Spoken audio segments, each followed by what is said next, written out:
સુરત મનપા દ્વારા ભેસ્તાન વિસ્તારમાં 34 કરોડ રૂપિયાના ખર્ચે બનેલા નવા 600 મીટર બ્રિજનું આજે ઉદ્ઘાટન કર્યું. જો કે રેલવે લાઇનનો કનેક્ટિંગ બ્રિજ ન બનવાના કારણે આ બ્રિજ અત્યારે ફક્ત શોભાના ગાંઠિયા સમાન બની રહ્યો છે.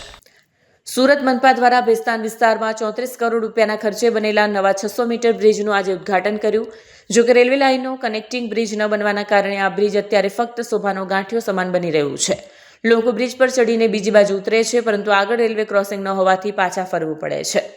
34 કરોડના ખર્ચે તૈયાર થયેલા બ્રિજ શોભાના ગાંઠિયા સમાન બન્યો છે. બ્રિજ પરથી વાહન ચાલકો એક છેડેથી ચડીને બીજા છેડે ઉતરે છે, પરંતુ આગળ રેલવે ટ્રેક હોવાના કારણે પાર કરવાની કોઈ વ્યવસ્થા ન હોવાથી તેને પાછા ફરવું પડી રહ્યું છે. શહેરમાં કદાચ આ પહેલો એવો બ્રિજ બન્યો છે જ્યાંથી પસાર થવાને બદલે વાહન ચાલકો માત્ર ફરી વળવા મજબૂર બન્યા છે.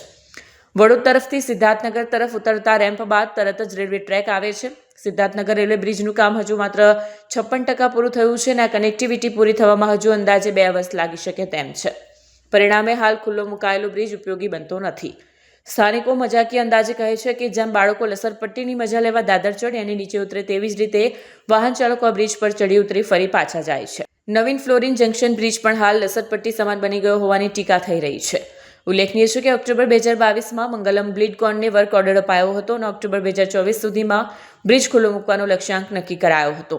જોકે 14 મહિનાના વિલંબ બાદ આજે 23 જાન્યુઆરીએ માત્ર 600 મીટરનો અધૂરો બ્રિજ ખુલ્લો મૂકવામાં આવ્યો છે. 2019ના વર્ક ઓર્ડર મુજબ સિદ્ધાર્થનગર રેલવે બ્રિજ અઢી પૂર્ણ થવાનો હતો, પરંતુ આજે 7 વર્ષ પસાર થયા છતાં કામ અધૂરું છે.